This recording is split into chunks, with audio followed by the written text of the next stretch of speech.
So I think we should start now. So just to remind you that homework 1 will be due tomorrow midnight. So you have I think you still have 30 something hours to complete your work. I noticed most of you have submitted. For those who didn't, please submit it before the deadline. And homework 2, I decided that since we have holidays of a National Day and I think mid-autumn, so I give the 2 more days. I supposed to make the deadline to be 12, but I allow it to be 2 more days later. So it will be 14 of October. Okay, so likely 15 days from now. So half a month to do it. So should be okay. So now today what I want to do is we'll definitely finish up some discrete random variable, and then we'll try to start with the continuous one. Okay, so so let us remind ourselves what is random variable. Okay, and then we will start. So let's quickly review. So random variable, just to remind you, that is a function that assigns numbers to outcome. So you can put any numbers to the outcomes, and that the use of it is just like you don't want to handle a large sample space, and instead of sample space right now we will talk about support. Okay, do note that when a random variable equal to a number, right, it can't be another number, right? So a number cannot be 3 and 2 at the same time, right? So every outcome is mutually exclusive by itself, right? So that's why you can have the addition rule, right? Just simply adding up, right? The axiom 3 will directly apply because every numbers, right, is mutually exclusive. Okay, so that makes our life much easier, and that is the important thing. And second, just to remind you how you would distinguish between the discrete and continuous, right? But discrete means that it's likely natural number 1, 2, 3, 4, 5, and more technical way means that, say 1, 2, 3, 4, 5, right? It's just only a finite number of them, right? 1 and 2 in the middle, right? Is it 1.5 make sense? No. Then in that case, then you did discrete.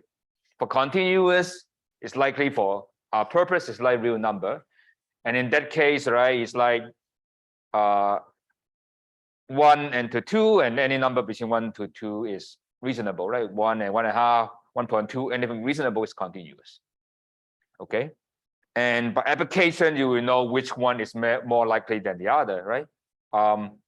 Discrete is obviously when you're counting is discrete, and continuous is likely when you try to measure something, and then usually it's a continuous. Look at the price, those number. Okay, so I'm not going to talk about review those, but just to remind you how when you talk about discrete random variable, there are 2 ways to do it. There's a P, that's F, and the main thing we do is P. Okay, Px is just telling you what is probability that the random variable equal to the number X. Okay, and the cumulative one is not really very useful at the moment because we will use it when we talk about continuous random variable. But the definition is rather simple. We're just asking what is the probability that the random variable is less than or equal to that value. Okay, do note that we have the equal to is very important in the discrete context. When you have continuous random variable, whether it is equal to or not is not really relevant, but for the equal, when a discrete, the equal sign have to be very careful. So more than or equal to is very different from more than for discrete case, because a finite number of value that X can be. So with the equal is a little bit, you have to be very careful about that part. So I would like to divert your attention to expectation and variance, just to remind you that how do we get what is the meaning of expectation, right? The interpretation is being that you are actually repeating the experiment many times. Okay, by definition of long run, relative frequency, right? So P of X is how many times that X actually appears, okay, over how many times you are doing the experiment, right? So this calculation is actually you repeat the experiment many times, that is actually the mean, okay? But we call it expectation, okay? But basically, just like you just reverse the idea with probability, right? Probability is asking you have a lot of experiment, you conclude what's the P. But now we're reversing, right? We are just, I tell the P, but you suppose in your mind repeat this many times, you get many value of X, right? To calculate the mean of that get you the expectation. Is that clear what it is? I hope it is clear, but if you don't, then basically this is just the mathematical notation, just X times the P of X. There's nothing very special. Just to remind you here, it's just like, although it's not very important, but if you are asked what is, say, you ask what is expected value of X squared, then it's just like this, is X squared times probability of X, okay? So you just always put this guy into here, it's always multiplied by X, okay? If you ask what is expected value X3, okay, that would be something like this. Sorry. Summation X to the power 3 P of X, okay? So that is just this expectation, this symbol means, okay? Basically just repeat this, okay?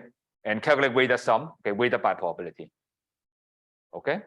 So but we basically use this notation, basically use this one, if you care about the proof, they will be there, but otherwise you will not too much worry about if you're not reading the proof.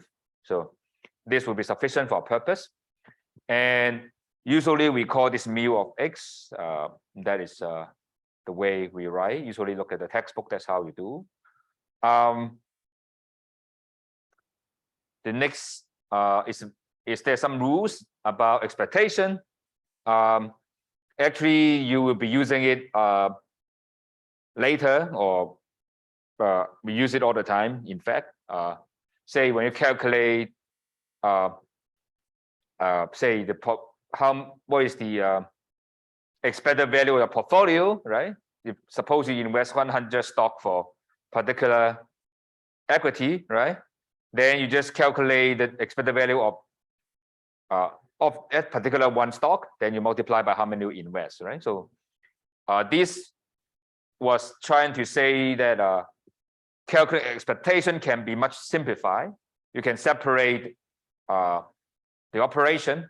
If they're adding and multiplying, it just makes things easier, okay? One thing I have to remind you that we didn't cover, but if you, in case you're interested in, for those who are, and do note that we didn't say this thing, this is usually wrong, okay? Just make sure that this is usually wrong, okay? When it's multiplied, that's not true, okay? So that's only hold for linear. When you multiply, you don't have this, okay? And and you have to be very careful for this part. And you probably ask when is it true? When they're independent, this is true, but I don't want to talk about those things. Okay, is that clear? So linear just imply only this thing, multiplication, addition, multiplication among random variable. We don't have anything to say here, okay? Except we know in general they're not true. And next is about variance, okay? Variance is just as I said, right? Expectation about this guy, okay? So that's why I said this guy times probability P of X, okay? And this is just asking the same meaning when we learn topic 1 variance. It's basically just each value minus the expected value and times probability. Okay, so basically everything is just same as topic 1 we learned. Okay, so that's why we cover mean and variance in great detail when we learn in the topic 1. I hope it's clear how we can calculate. And you can actually do that, or this is how we actually do it, right? Because the mean of wrong and die is 3.5, so actually every number minus 3.5 squared, and you do all the calculation. And here is a useful formula, right? The first one probably you will not use it, but if you look at the proof, we often use it. Is this is another way to calculate, makes things much easier. Okay, and these two are indeed we often use it. When you multiply a random variable by a and plus b, or the variance of the whole expression will only be changed by a squared, okay? And b has no meaning, okay? Because b is basically just, you just do the experiment, you keep a lot of this in just adding the b to the data, right? It doesn't change the relative location between the anything, all the observation with the mean, right? Because everything just add by b, so there's no change to the relative distance. So that's why there's no difference. And a become a squared because and everything multiply or scale up. So the distance between the for each mean and from each observation actually squared, right? So that's why you have a squared idea here, okay? And so that's why it's very natural when you expect the standard deviation, you don't have this square thing, right? You take a square root, you take a square root, so just a is just the same thing, okay? You double the data, okay? You get a quadruple variance, but you still only get double standard deviation. Is that clear what I'm saying? So if a is 2, okay, the variance will be 4 times more, okay? But the standard deviation only 2 times, okay? Just make sure that you follow what I said.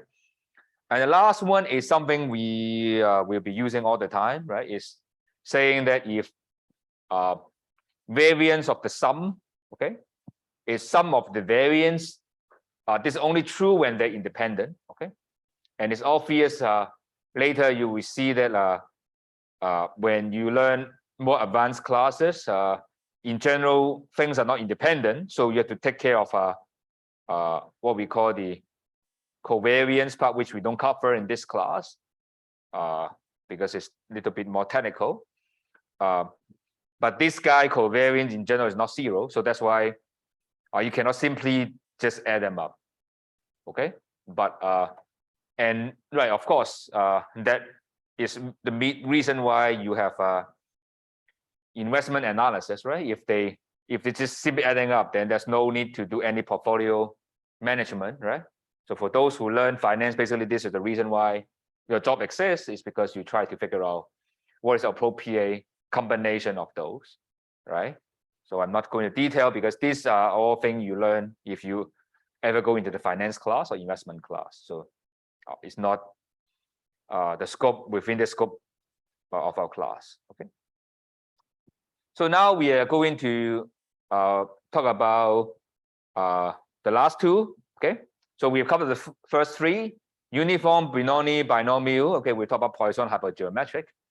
And you will see Poisson and hypergeometric very closely related to the binomial, okay? So once you know binomial, then you will know those two very easily, okay? So just to very quickly recap, uniform just every outcome's likely, okay? So we have been doing almost everything have been done. Rolling a die, tossing a coin, those things are just equally likely uniform. So nothing deep here. And in particular case, these are so obvious, so I don't see we need to discuss further. The main thing is Bernoulli, right? Bernoulli is just you have failure success, right? And success P, failure 1 minus P, right? And this is the function you will see, and the one you were doing is just px times 1 minus p 1 minus x. So you may see your slide a little bit different from I do. I just reorganize it so less doesn't make so compact. And we have known its variance p and p times 1 minus p, okay, as a mean and variance, okay. And there's a graph, okay. So if p is higher, then you get more 1. Okay. If p is lower, then you get more 0. Okay. And next thing we talk about is binomial. Okay. Binomial is basically just a repeated way to do binomial trial. Okay. And repeat n times. We're asking ourselves what's random variable. Here's number of success. Okay. Total number of success. Right. So you can start from 0 to n. Okay. That's because you repeat n times. So I think we explained last time why you have this.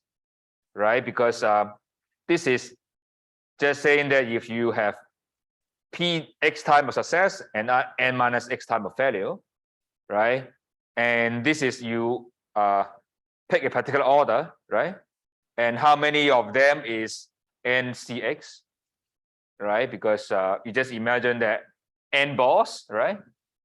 And you draw that ball with the number 1, then this is the first trial success. When you draw the ball of number 2, then second trial is success. Then only you want x success, basically just mean you draw x ball there, and those ball with the number, that means that was successful. So that's why it's ncx. Okay. And the mean and the variance is np times 1 minus p. Okay. Actually look at the proof, you can directly prove it. Okay. Or you can follow from the idea that because binomial is just sum of the n independent binomial. Okay. So that's why the mean is just sum of the binomial, right? Because the n binomial just n times p, same as the variance. Okay. I just remind you, just coming from right, the independent, so variance is sum of them, right? The n add together, that's n times n. Same as here, right? With n times x, and sum of the n different variable the same, so that's each one is p, so that's np. So that's the proof behind it, but you probably did not need to care about the proof, but usually just remember it, and that should be fine. Of course, for a class we open book, so I don't see the point of remembering it, but just to remind you that this one, same from the binomial, right? When p is very small, variance is very small.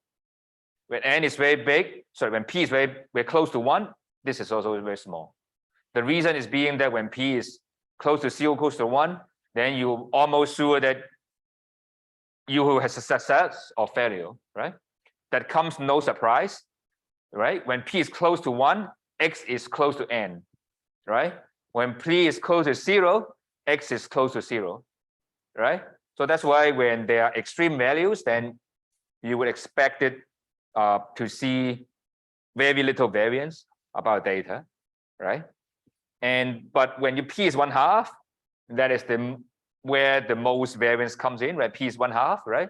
Then you can't really predict whether it got success or failure, okay? And you would expect each time is right.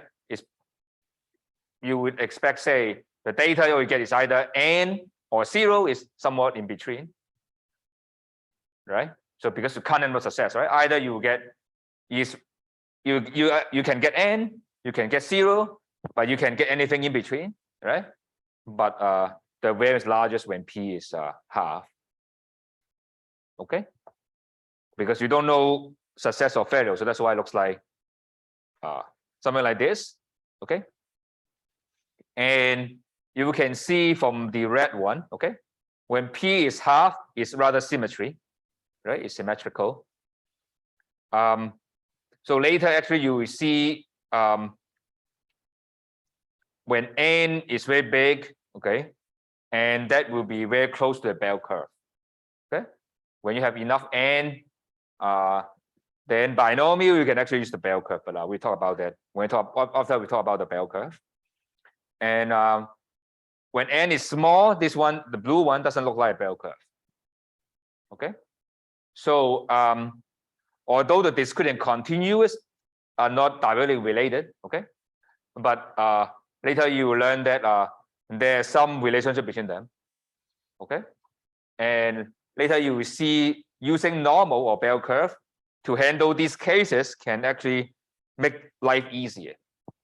Okay, because the summation, when you have little number of things to add, is very fast. Okay, but when you add a lot of things, can be very slow. Okay, but sometimes integration is a shortcut to those things.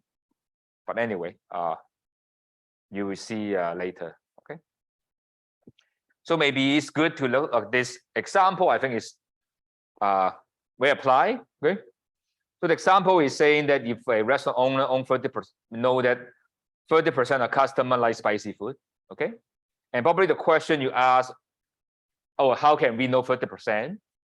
It's coming from data. Look at historical data, tells you that 30%, right? Just look at the past data, right? Whether people like spicy food or not spicy food, then you coming from that. Okay, so now here we have a question is, suppose now we have 5 customer comes in. Okay, and the question is, what is the probability 2 of them like spicy food? Okay, so the question is just, this is a binomial distribution, right? Just like you have a trial of 5 times. Okay, and each trial success at P is equal to 30%. Okay, X is 2. Okay, so just write down here in case you kind of follow. P is 0.3. Okay, and N is 5. Okay, so asking this. Okay, so that's why X is 2. Of course, small x is 2. Okay, so that is the question is given to you, right? So that's why this is NCX, right? This is P, this is X, this is 1 minus P, this is N minus X. I hope that's clear how you get all this. Okay, you learn from the Excel how you get 5C2, right? Or you can actually do the calculation 5 times 4 over 2 times 1, or you can do Excel to do this calculation, right? Because Excel is rather easy, right? Because you can have combine, right? 5, 2, right? Multiplied by 0.3 raised to the 2 and times 0.7 raised to 3. Okay, this is how you would do it in Excel. Okay, is there a question? That's how you get this number. Is that okay? So that is how you calculate this. And probably you might ask why you care about that. This, any question? Why you care about this is, suppose you are a hotel management, you do a buffet, you want to make sure that you prepare enough food, or a restaurant owner, you want to make sure that you don't over prepare, right? You probably calculate probability that how many of them like the spicy food, right? And you prepare the quantity accordingly. Right? Of course, the real world is more complicated, but this is a very basic way to do your calculation, right? Of course, the real world, they use more elaborate model, but this one is already a good model. I mean, it's a good one to use. Okay. Of course, you want to calculate x equal to 2, maybe say x equal to 1, right? And then you have a, actually you can draw a table, right? 1, 2, 3, 4, 5, right? 0, 1, 2, 3, 4, 5, right? You can draw this, look at the probability, right? And see how much thing you need to prepare, right? You can draw a table for that, but that would be the way you can decide, make your decision, right? Because remember our class, right? Statistical decision for, I know, business analysis, whatever. So that is why we need to do that. Okay. Any question? Now the next one, as I said, is related to what we have seen. You just now to calculate no more than 2. Okay. So you have to be very careful. No more than 2. Okay. Have to be very careful. Is include 2. Okay. No less than 2 also include 2. Okay. So just make sure that you have to be careful. Okay. If less than 2, right? That's less than 2, right? Less than 2 will be you don't include 2. So I have to be a little bit careful about the wording. Okay, no more than 2 means this less than or equal to 2. Okay, and this value can be 0, 1, 2, 3, 4, 5. So less than 2, we just include 0, 1, 2. Okay, and not going to show you, but this, you do all the calculation, you get the answer. Okay, so it looks a little bit difficult, but I mean, the calculator should be fine. Is there a question? Just to quickly illustrate why you have this, right? This is 0, so this x, right? This is p, this is 1 minus p. This is x, this is n minus x. Okay, for this case, x is 0. Okay, and same for the rest. Is that clear? How we end up this one? So you can see that less than or equal to 2% would like spicy food. Okay, but 83%. So if you are the restaurant owner, okay, in order to reduce waste, so basically just if you expect 5 people comes up for next hour, so you should prepare no more than 2 spicy food, right? If you prepare 3, then basically you're wasting things, right? So this is how you can use it for business decision, right? That's how you prepare inventory, right? Prepare those. Of course, as I said again, if you actually apply into practice, you have the more elaborate model. But this already, if you're a small restaurant owner, you're a small shop, then it's already sufficient. Okay? I mean, it's better than rule of thumb, right? I mean, if you figure out that this 30% is rather stable number, then you are done, right? Because this is already good enough, okay?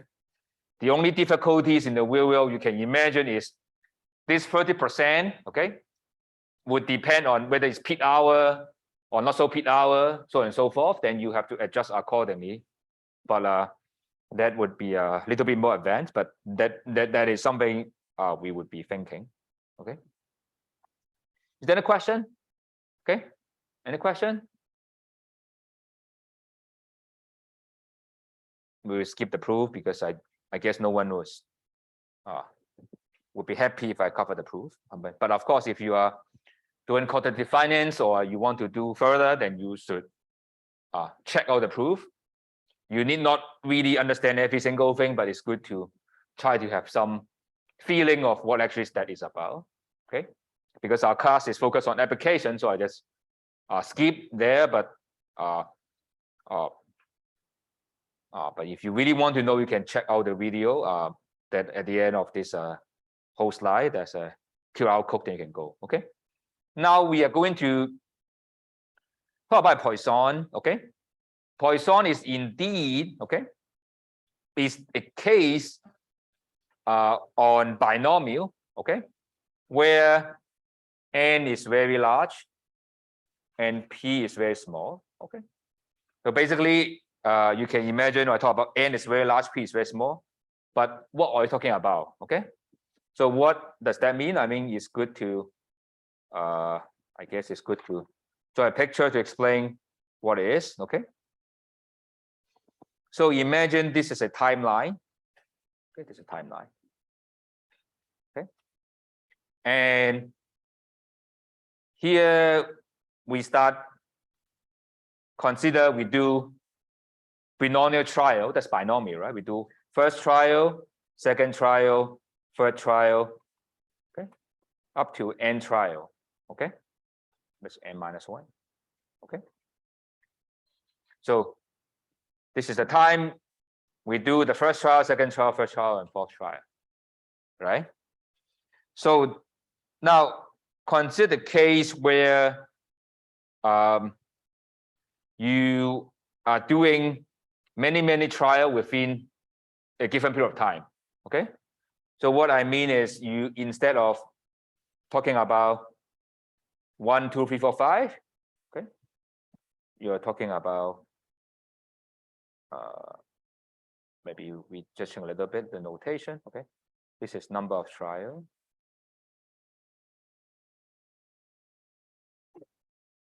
trial. Okay. And we're talking about the time we do a trial, right? So this is the time one we do the first trial. Okay. This is the time we do the second trial, right? And so on and so forth, right? This is n trial. Okay. And what we're asking is, okay, in this trial, the probability success is P. Okay, this again P every time is P, right? Same as the binomial. Okay. So what we're asking is, okay, if this time period, every time period is very small, very small, very small, okay, the probability that the event would happen, there will be either nothing happen or something happen. Okay, when something happen, only one thing will happen. Okay, so remember the binomial trial just like toast and corn, right? Toast and corn. Okay, and the question asking is, if I try to do a corn toasting here, it's very short period of time. I just do once, right? Every small period I do once, and either success or failure.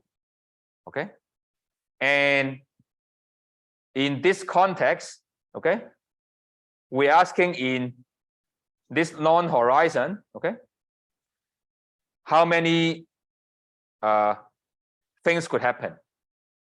Okay, one example would be, look at this door. Okay, how many people would maybe enter in the store within an hour? Okay, you can imagine every single minute, okay, is a trial, right?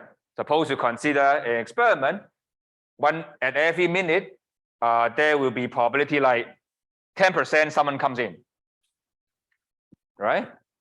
And you can say every minute is independent, right? So that means that within that 1 hour horizon, right, you can ask how many people are entering. Okay, so the reason why this is a case that's satisfied binomial is just like when n is very big, you cut this is very small. Okay, that means that there will be at one certain moment more than one guy comes in is very unlikely. Okay, let me repeat the statement. I guess it's a little bit hard to understand because we're not talking about a trial 1, 2, 3, or 5, but instead we're talking about given a time horizon t. Okay, you consider a very small interval t over n. Okay, and n is very big. Okay, and for each small interval, the probability of someone comes in is p. Okay, and because the interval is so small, right, that means that more than one guy comes in is very small. Okay, so you only need to worry about either you have one guy or no guy. Okay, you don't need to worry about more than one. Okay, so that's why when exponential, we're just basically asking you to cut this is very, very, very, very small. Okay, very small interval, very small, as small as you want, maybe 1 second, 1 minute, will be 1 second, right? So each second there will be very small probability for someone would come through this door. Okay, the question is asking how many people would come through in this whole interval. Okay, so that is the main idea of the Poisson. Okay, let me repeat the statement again. So binomial is asking there's an n trial. Each one is independent, and then we do Binomial. Okay, now Poisson is asking, I give you a horizon. Okay, whatever you put, whatever time period you're doing, 1 hour, 50 minutes, or 2 hours. Okay, you cut the period into very small interval, maybe every second. Okay, it's so small you can get as small as 1, such that in that small interval only one guy that comes in. Okay, and that is probably p, right? That's likely to come into p. Okay, and the question is, if this thing, assuming the this very short period p comes in, and this holds true for the whole interval, okay, then it's Poisson, okay. Do note that because binomial assume each trial is independent, okay. Poisson will follow this, okay. Even if the model in the data, you say there are many people here arriving, okay. It doesn't say anything about subsequently, okay. It said that many people come in the green region, doesn't tell us about anything about the purple region, okay. If a few people come in the green region, doesn't say anything about the purple region, okay. Every single minute is independent, okay. So this is what we call the Poisson probability, okay. If later you ever learn higher probability class called stochastic process, the basic thing is called the Poisson process, basically this, okay. It's over time, every non-overlapping region is independent, right? And every single moment you only have one thing comes out, okay, no more than one, okay, in the very short period of time.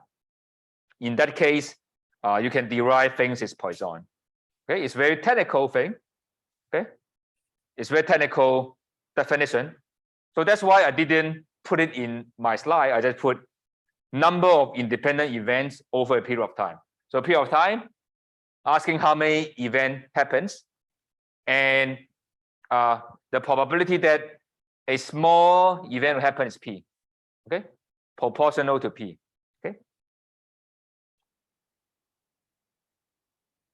Now, I don't do the proof, but turn out that the probability, if you come from binomial, the NCX, basically this guy is light, right, is coming from the NCX P of X, okay, 1 minus P n minus X, okay.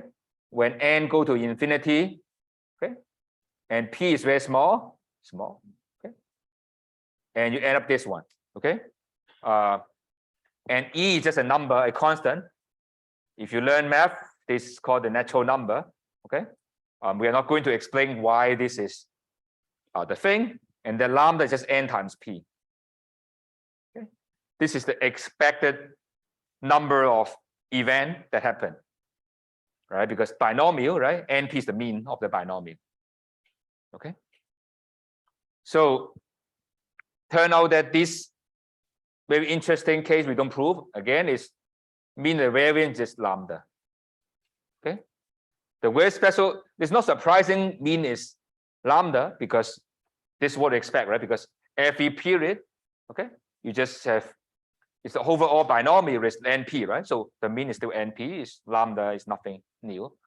But the interesting part, the variance of lambda is weird, right? Because remember, you have binomial is NP, okay, and variance of X is NP times 1 minus P, okay. But do note that we have P is very small, okay. P is very small. So 1 minus P is just C, it's just 1. So that's why this is gone. So that's why it's lambda. So that's why these two are the same. Okay, this is a little bit different from the binomial because 1 minus P is very small. So that's why they would be just lambda. Okay, so very interesting because mean and the variance are the same. Okay, so that means that one criteria you can see when your data is going to apply for Poisson is the mean and the variance are very similar. Okay, look at the data, the count data, then you can use a Poisson. And I do want to remind you that Poisson, is the thing that is very commonly used when you count number of people, number of events happen in the period of time. Okay, how many people would arrive in customer, how many times that things would happen. Okay, but do note that Poisson is not easily applicable for, say, financial data, right? Suppose the event is number of days that, say, in this time period is the stock goes up or go down, right? And it's not applicable because it's not independent, right? Because the stock market, what happened now in the morning affect what happened in the afternoon, right? So it is not independent. So it's not good to use for that purpose. But for customer arrive in a restaurant, okay, likely that some customer come in the morning, should be most likely independent in the afternoon. Okay, so or someone comes in the first 15 minutes should be independent of the next 15 minutes. Okay, so that would be a Poisson would be the very useful one. Okay, so Poisson looks like something like this. It's like more like a bell, not more like a bell curve. And actually, when lambda is small, doesn't really look like bell curve, but when it get bigger lambda is very close to a bell curve. Okay, because lambda is very small, then it's more closer to zero. Okay, when lambda is very big, then it will spread out and it's very like the bell shape. And what I want to talk is this one before we break. I think we'll break after this one. Okay, is this is a very important question. I mean, also very useful. Is you have a number of customers that arrive each hour, follow a Poisson with mean 5. Okay. Again, some of you ask how we get this number. This from data. Okay. If your data shows each hour follow mean of 5, then you can get it. Okay. And in real world application, you would distinguish when it's peak hour versus non-peak hour, because peak hour you have a higher mean, non-peak hour lower mean, right? Because during the tea time maybe less people, during the peak hour that will be different. But let's focus on the case there's no peak hour. Okay, so what's probably exactly 2 customers arrive in the next hour. Okay, so this is very similar to the Poisson, so binomial, right? Because if you know how many people arrive in every minute, then you can do the same question, and indeed we'll get similar result. But we focus on a Poisson. Okay, Poisson, remember, is e to the negative lambda to the power x, and x factorial. Okay, and lambda here is mean is 5, so lambda is 5. Okay, and x is 2, so just put the numbers in. That gives you the Poisson. Okay, so usually you don't need to prove Poisson, but when you talk about how many people comes in, how many event comes in, and you know the independent, Poisson will apply. Okay, so it's very convenient, and because if you have each hour you fluctuate, then you just have what we said, right? You just change the calculation, then I think it's rather useful, and you know this is people will use it. Okay, maybe a break, and then we come back with hypergeometric, then we go to continuous.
Okay, so let's come back. Okay, so after the Poisson, we talk about negative binomial. Okay, sorry, hypergeometric. But let me talk about this again because look at this again. So when we have binomial, right? We're talking about we have first trial, second trial, up to n trial, okay? And each trial success P, okay? That is binomial, okay? And Poisson, okay, is asking the question is at a certain period of time, okay? And you can cut it into many very small thing, right? You can consider each small interval actually is a binomial trial, right? And with success for the P, okay? And now n go to infinity, okay? And we call NP is lambda. So that's Poisson, okay? It's a special case of binomial. Okay, just like you have many box, infinite box, right? And P is very small, okay?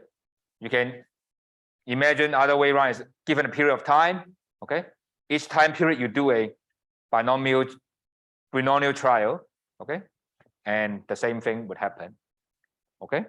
And this is the best when you talk about number of events happen in this period, okay? And the main restriction for Poisson to model number of events in a certain period, okay, is each trial is independent, okay? That means that when what happened in the first 10 minutes is independent of the next 10 minutes, okay? So it holds if for some scenario, it doesn't hold for some other scenario. So that is the thing that restrict Poisson, okay? But Poisson is very useful because you want a lot of time want to model how likely thing happen, right? Say suppose you want to model number of earthquake, number of fire, number of accident over a period of time, okay? Then that you will use Poisson, right? It's like things happen over a period of time. I think it's very general, right? And binomial asking how many, if you repeat how many days and you repeat how likely that things will happen, okay? So now the next thing we talk about is called the, we call hypergeometric.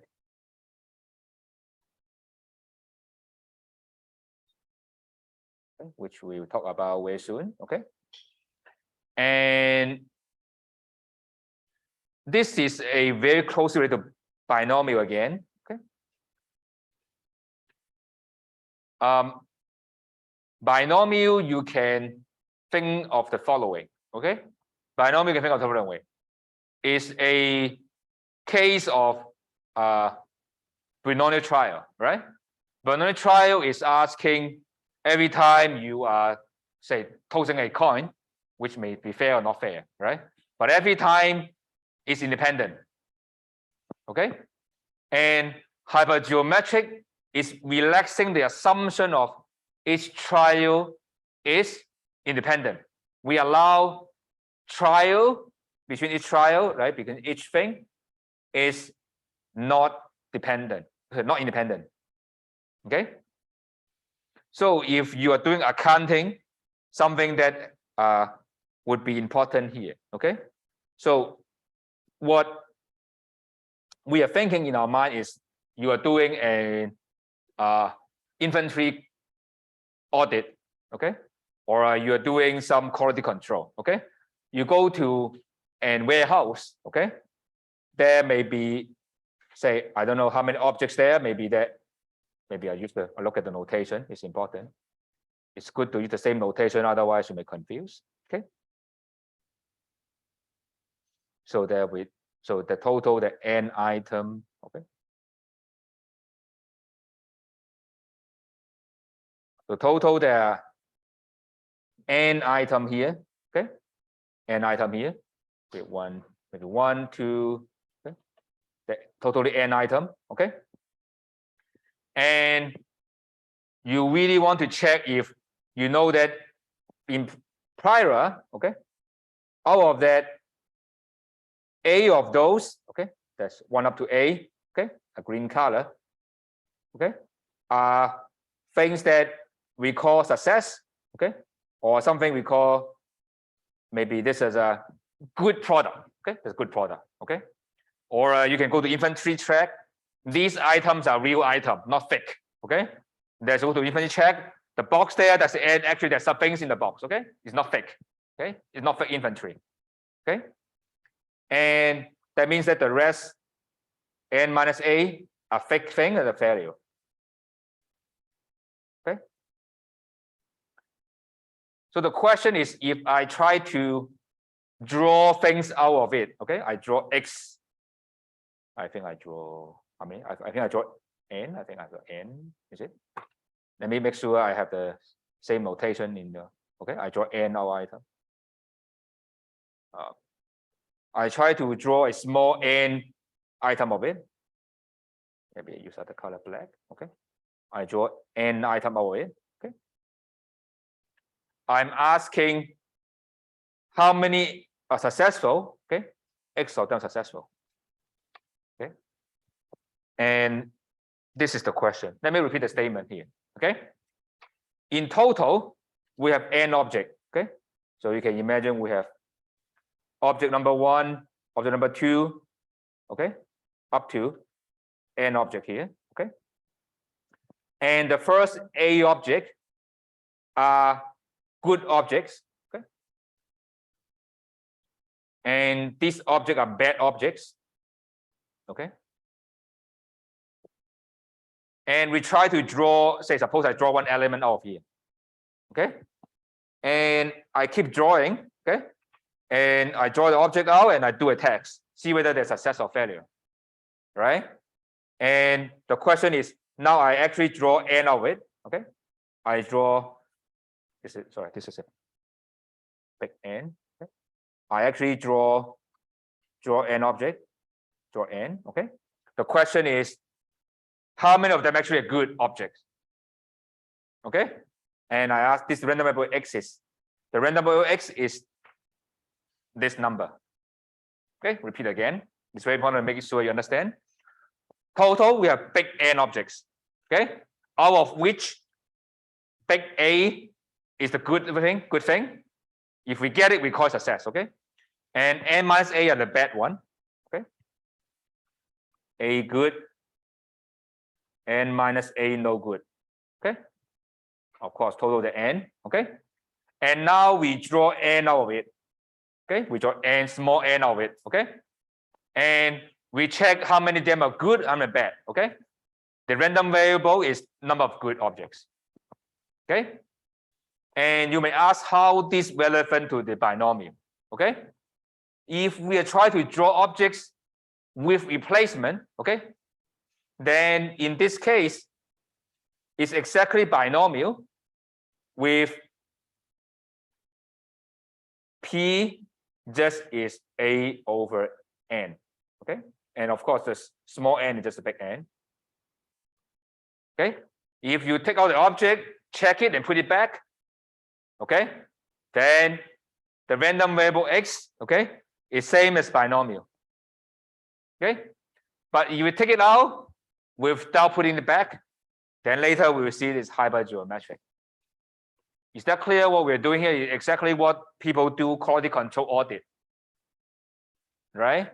Because if you know, go to the warehouse, right?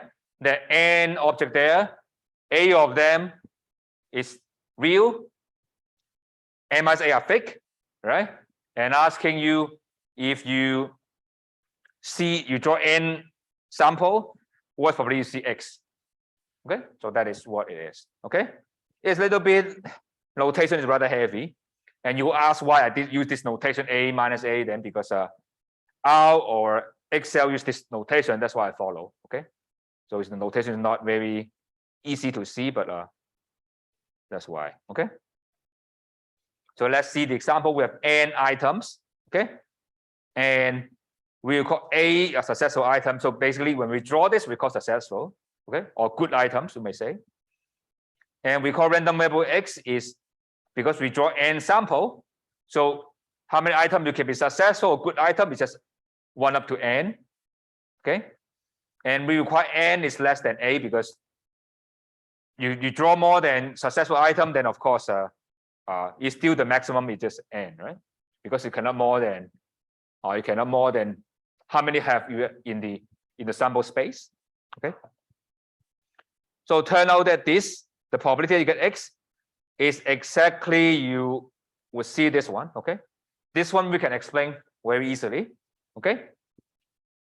The denominator is just NCN. Why? Because of n object, you don't really care about they're good or bad, right? How many possible? It's just n, big N C small n, right? Because of n object, you pick n, right?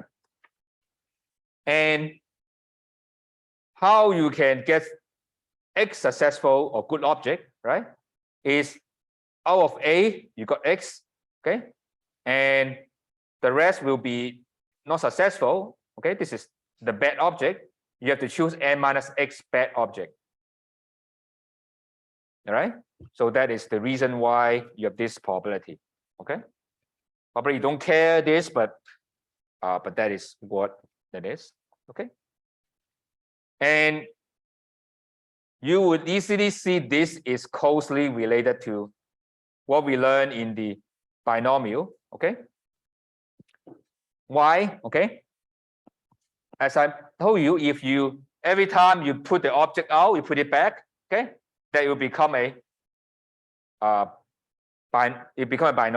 binomial, right? So if you try to draw a good object, what's probability? You just draw one thing. It's just A over n. Okay. You have n object, A of them is good. If you just draw one object from this randomly, what's probability you get a good object? A over n. Right? So if the binomial is this is just P, right? Right? So this is just NP. Right? Is that clear? So exactly NP. But of course, why this is true? This shouldn't be true, but I mean, it's surprising it's true because hypergeometric, when you draw the first item, you don't put it back, right? You keep drawing, okay? Turn out that this process don't affect the mean. The same thing would happen, okay? So that means that when you actually sample without replacement or sample with replacement, whether you draw it or not, the mean is the same, okay? The calculation is the same thing. There's no difference of the in terms of mean. Okay. But you look at the variance, a little bit different. Okay. Look at the first element here, and A over N is just P, right? And look at the blue one, N minus A over N is just 1 minus P, right? Because N over N, right, is 1. A over N is P, right? So this N is here, so we have N P times 1 minus P, okay? But what is left here, you have another term, okay? This term is less than 1, right? By definition, okay? And you will see if big N is very, very big compared to small n, okay? When N is very, very big compared to small n, okay? In that case, big N minus small n over big N minus 1 is very close to 1, right? When N is very big, okay? Or you take the limit, N go to infinity, big N go to infinity, then this is go to 1, right? So that means that when you sample without replacement, the variance gets smaller, right? The reason is not surprising because once you draw things, okay, then what's left is string, okay? So because when you draw the thing, it's gone. So there's variance is getting smaller, right? Because say, suppose you draw almost everything, okay? Then randomness is not there because you draw almost everything from there. So you almost always get everything from there, okay? This is different from you draw the thing, you put it back, right? You put it back, then still every time is same uncertainty happen, right? Just imagine the following. I have a bag of candy, right? I have a lot of candy there. I just draw it. I put it back. Then there are a lot of variations like what I can draw. But if I keep drawing this without putting it back, right? Then no matter how I draw it, then it's every time it's very similar, right? If I draw everything, right, then there's no variation at all, even, right? So this look at this variance when N is very big, okay, then actually there's close to 1, okay? So that means that if the sample is very large, it's huge, humongous, right? Then actually you don't need to worry about hypergeometric because it's 2 binomial. But N is very small, then you have to worry about this effect sampling with replacement, okay? Without replacement, then will kicks in, okay? So that means that if you try to do audit, imagine do audit or quality control, right? If you have a big warehouse, you just try to draw 1 or 2 items there to test, you can safely use a assuming binomial, that's fine. But there's no problem. Okay, everything would go through without a lot of issue. But when you imagine you're doing a much smaller samples, okay, then you have to do hypergeometric. So that is what we meant the relationship between binomial and hypergeometric. Okay, is that clear? I do see this not that easy because this is rather complicated. So let's see an example, then try to convince you this is not that complicated. Okay. So before we do that, you will see this one looks like still like a bell shape. Okay, this is like a bell shape thing also. Okay. Some of you ask me what's the purpose of this graph? Okay. The purpose of this graph is to try and show you that it looks like we like the bell curve, even though look like this one. It looks like binomial and nothing but just showing you what it looks like. Okay. So don't worry about this graph, just give you an idea what it looks like. Okay. Nothing rather than just a feeling. Okay. And say this is usually you would be thinking in terms of audit. Okay. You go to the warehouse. Okay. You saw the 30 computers. Okay. And your client claimed his 4 of them are defective. So now I have to make depreciation, right? Or the inventory are not there. Okay. I try to prove why it's not there. The machine, I had the machine, but now it's not working. I want to depreciate it fully, right? As an auditor, you want to see whether it's true or not. Okay. And so you're you don't have time, right? So you can't really test, you can't really go to every single machine, okay? And how are you going to do? Okay, what we're going to do is to do a sample check, right? You take out of 6 sample, okay? And the question is being that, okay, now you have exactly 2 of them are defective, okay? Or 2 of them, or 2 or more of them is defective, okay? So in that case, you want to see whether your client claim is reasonable or not, okay? If the probability is very large, then you would be worried, okay? So let's calculate this, okay? So here we have exactly x is equal to 2, okay? This is 2. And how many items of them in total? Actually, big N is 30, right? Big N is 30. This is big N, okay? And out of this defective, one of the thing we want to care. So this is, because success thing is A is 4, okay? And the sample we have is N. We are doing sample is 6, N is 6, okay? And X is 2, okay? So the question is asking this question. So just basically plug in all the numbers here, okay? This is NCN, right? This is ACX. This is N minus A. This is N minus X. Okay? So that's how you get all the number here, okay? And you calculate this at 15%, okay? So you pretty much a little bit doubt this happened, right? This is not small probability, okay? You may ask, what is the number that you would go suspicious, okay? And later you will see the score we call 90% rule or 95%, 99%, okay? And in that case, more than 15%, so you would think that guy he claimed out of 4 is not really true. You want to test more. You go ahead to do more, okay? Because the ratio is a little bit too large, okay?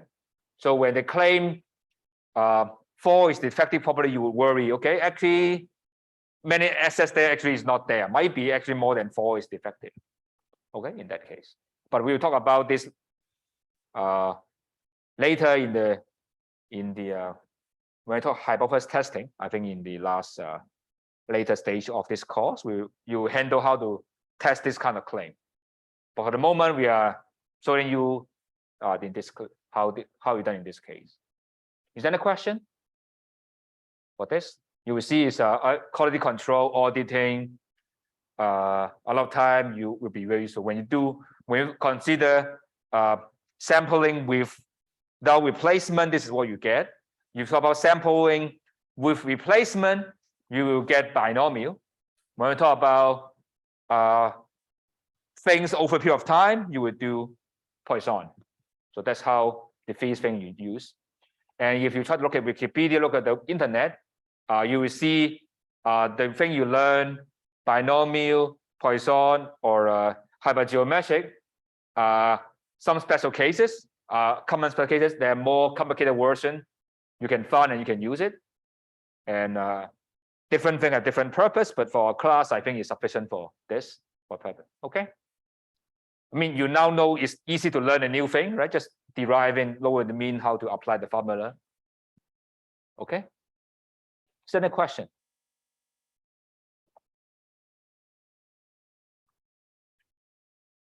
And this is a proof. I'm not going to do any proof. Okay. But any question before we are done, because we're done with the discrete. Okay. So I know many of you are very tired, so I just try to be easy, okay, on you guys. So continue random variable. So I just slow down a little bit and try to give you a more concrete idea, because it's very different. Okay. You may be already gone sleepy because you see integration, you see differentiation, you see limit, okay? And now you're already into the mood that not listening, okay? I'm trying to convince you that There's nothing deep here. Okay, nothing deep here. So why we have to do all this funny thing? Okay, why we need integration? Okay, the reason is this. Okay, for continuous random variable, okay, there is no difficulties to define things using the big F. Okay, the orange one is no problem. Okay, remember what is the big F, right? Asking you what is the probability that this random variable is less than or equal to that particular value. Okay, and this one for continuous variable is well defined. There's no problem. Okay, no problem. I mean, this is what you have been learning if you learn in the high school, right? You learn in the high school, right? You do a bell curve, right?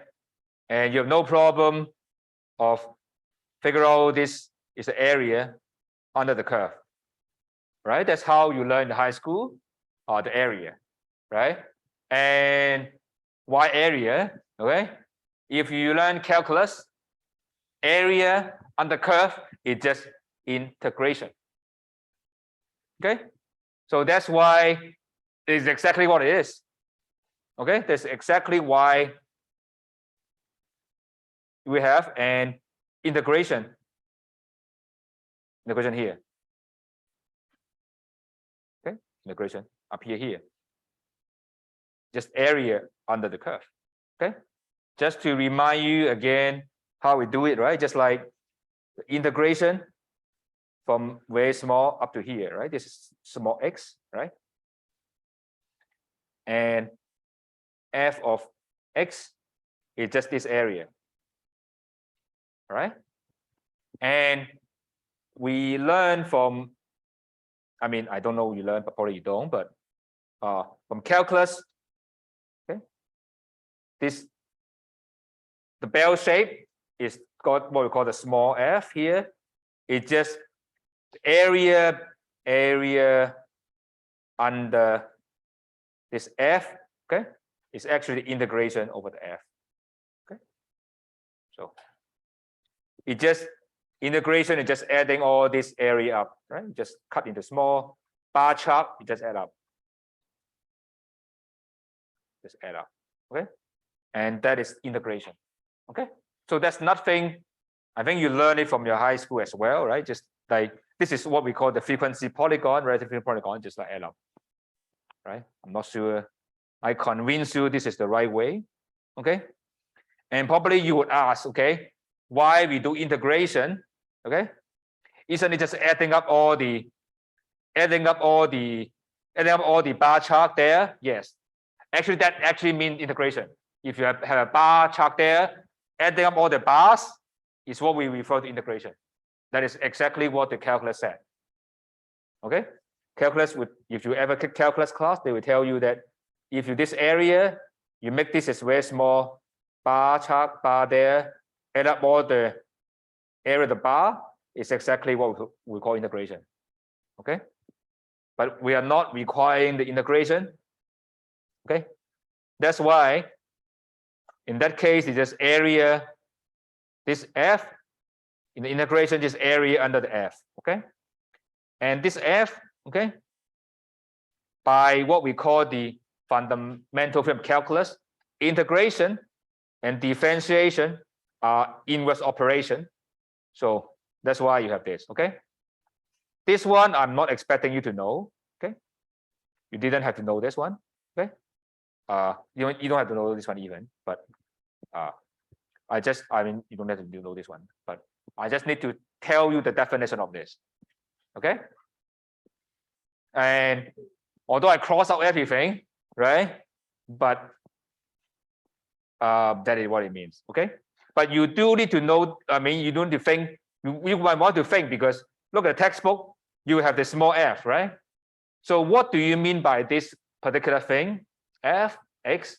Okay, you just think in this way, I think I cross out here, just the probability, okay, that the random variable x, okay, is between X and some small number, delta is very small. So basically asking the random variable at this, the probability that the random variable X equal to this number nearby. Okay. So just like f of 3 is just asking the probability that around 3, what is that? Okay. So you just like, you can think in the mind is what is the probability around X equal to 3. Okay. Slightly, I mean, actually density, but I mean, in your mind, you can think just like small probability within this area. Okay. Maybe you're asking maybe 3.01 up to 2.99, what's probability of that? Okay, or 3.999 and 1, what's probability of that? Okay. So that is the idea, but I'm pretty much sure most of you would unable to appreciate the idea behind it, because if you don't have calculus, then you don't know what's going on. But the only thing important in your mind, I mean, for assignment or for application, okay, is the same, the F and the P are same as what we look at here, right? We have drawn a lot of this thing, right? So we just like the P is very similar to, right? Because look at, let me draw the P and F again in this diagram to hopefully make that you would, right? X is here. When you have P is here, right? Your PX, something like this, right? X equal to 1, 2, 3, something like that, right? This is P of X, okay? Now the question is when, and then, now the question would be like, okay, how can I have an F here?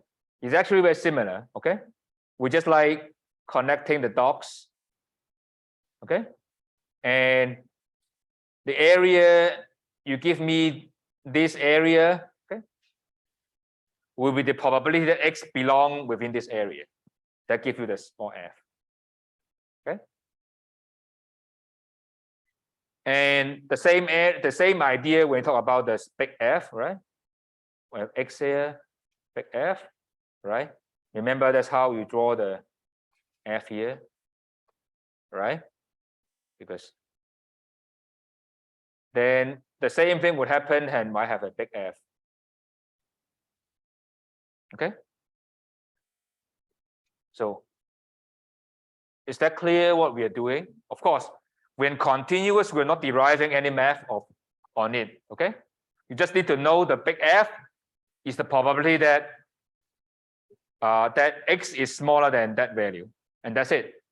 Okay. The small f, we just show it to you. You don't need to worry about those things. Okay, is that clear? I hope I convince you what it is. Okay, just I'm not sure fully convince you. So the only thing we need is this guy. Okay, the only thing we need, fx is probably x less than x. That's it. Okay, the rest, we don't know. Okay, and the reason why we need to know that, because when we often talk about the bell curve, what the bell is not about the big F. The bell is the small f. Okay, the bell is talking about this x. The bell shape is talking about the small f, not the big F. Okay, because the big F, the bell shape is look like this. If f, it look like this. Okay, go to 1 somewhere sometime, but it's not the bell shape. Okay, the small f will be look like the bell. Okay, the bell refer to the small f. Okay, and what you need to know is if you want to find probability between say A and B, okay, just this area between A and B.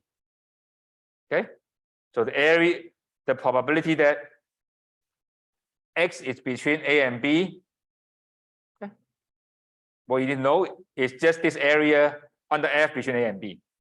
Okay, this is first we need to know for the rest of our course.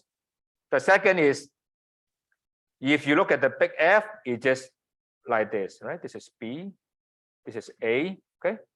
You take a difference. This is what we want. So it's just equal to FB minus FA. Okay? So there are the two things you need to remember from this slide. One is being that you will often ask to calculate this thing. This is the thing we always ask you to calculate. Probability X is between some number A and B. Okay? That's all we ask. Okay? All we ask. And in terms of definition, it's just big F of B minus big F of A, right? This probability less than B minus probability less than A, right? Because this is just asking, if you look at this, less than B, it's just this area, purple area, right? A is just this area. Maybe I open another one because I feel because it's so important that I have to mention it again. So that's two things you need to remember from this slide. One is how to calculate probability A less than X less than B. That's often we ask for the rest of the course. Okay. And basically you learn from your high school, right? To put this A, this is B. Okay. This is exactly this area. Right, this area. The purple area, right, is equal to pink area. Okay. This first thing we know, okay? And of course, this is the small f, right? So this is thing you need to know for the first thing. This probability is this area, first thing, okay? Second thing you need to know from this is if I have the big F, okay, you look at something like this, right? So then what is this answer? Will be coming from this. This is A, this is B, and we have F of B is here, right? F of A is here. Okay. This pink area will be simply just F of B. Oh, what am I doing? F of B minus F of A. Okay. Just simply this distance. Okay. That is what we want to know. Okay.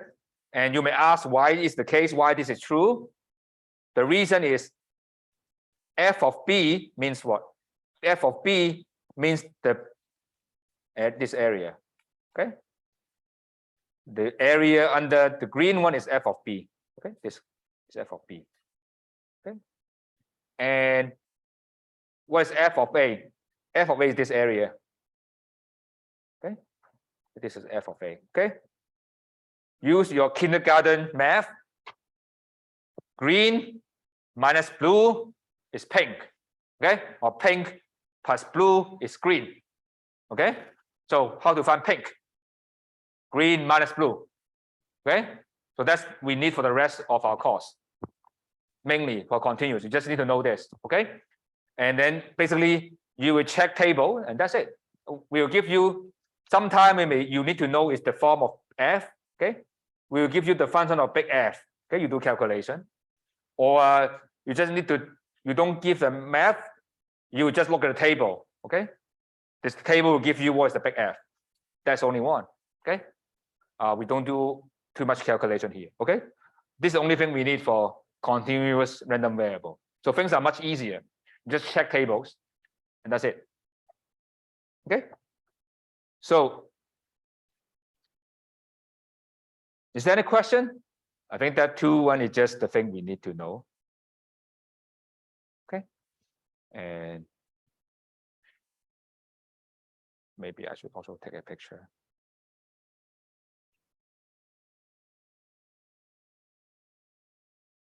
So not going to talk about all this thing. So one, okay, thing that is here, again, probably you don't want to care about, okay? You don't want to worry about, is expectation and variance, okay?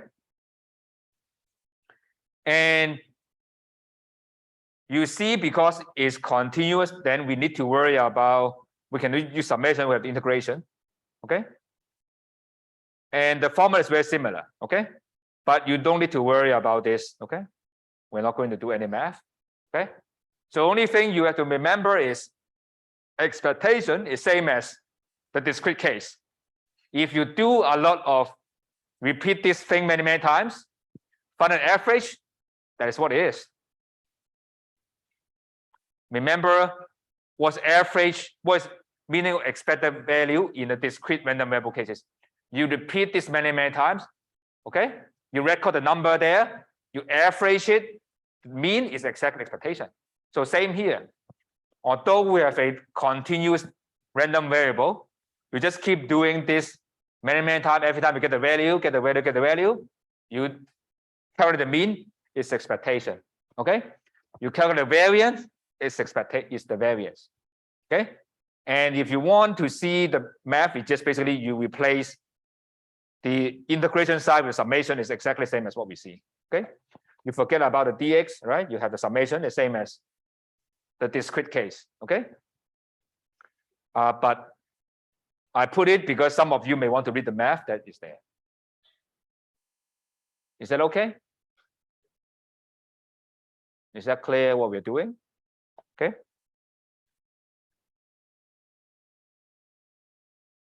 So without going into too much detail, probably I want to talk about overview of what we're doing, and then we'll release. Okay. So similarly, we will look at what we call uniform distribution. Okay. And that is same as every number in the interval the same. Okay. So that is same as the most easiest thing you can imagine, right? Say the handset index is likely to be between 1,000 to 30,000. Okay, any number is equal likely the uniform. Okay, that's the easiest thing you can imagine to model stuff, right? It's uniform. Okay, and the next one is exponential. Okay, exponential is actually closely related to Poisson distribution. Okay, so Poisson is asking in a period of time how many things could happen, right, in this period. Okay, exponential is asking in a period of time, okay, something will happen in the middle, right? How long does it take for the event to happen? That is exponential. Just the time for something to happen, that is exponential. You're going to try to model when is the first earthquake, when is the first thing to arrive, when is the crisis will happen, that's exponential. Okay, so and then with bell curve, and the last three is just like a different shape of bell curve. When you apply, you square the bell curve is chi-square. When you divide normal by chi-square is student t. When you divide to chi-square is f. Okay, but of course we talk about it next week, next Thursday. So enjoy the holidays. I will see you next Thursday. Thank you. Enjoy. Don't eat too much. No, not yeah.